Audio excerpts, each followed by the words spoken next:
ಇವತ್ತು ದೇಶಾದ್ಯಂತ ನೀಟ್ ಮರುಪರೀಕ್ಷೆ 22.78 ಲಕ್ಷ ಅಭ್ಯರ್ಥಿಗಳು ಮಧ್ಯಾಹ್ನ 2 ಗಂಟೆಗೆ ಆಗಲಿದ್ದಾರೆ ಹಾಜರ್.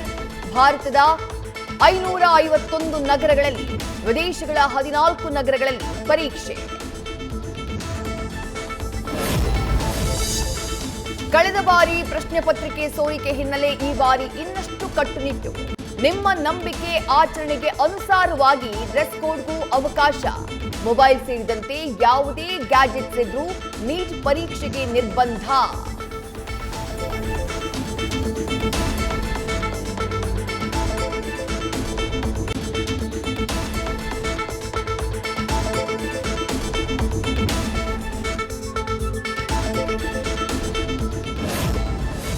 ಬಿಡದಿ ಟೌನ್ಶಿಪ್ ವಿರೋಧಿಸಿ ಇವತ್ತು ಬೃಹತ್ ಪಾದಯಾತ್ರೆ. ಜೆಡಿಎಸ್ ಯುವ ನಾಯಕ ನಿಖಿಲ್ ಕುಮಾರಸ್ವಾಮಿ ನೇತೃತ್ವದಲ್ಲಿ 8 ಗ್ರಾಮಗಳಲ್ಲಿ 11 ಕಿಲೋಮೀಟರ್ ನಡಿಗೆ. ಪಾದಯಾತ್ರೆಗೆ ವಿವಿಧ ಸಂಘಟನೆಗಳು, ರೈತರಿಂದ ಕೂಡ ಸಿಗಲಿದೆ ಸಾಥ್.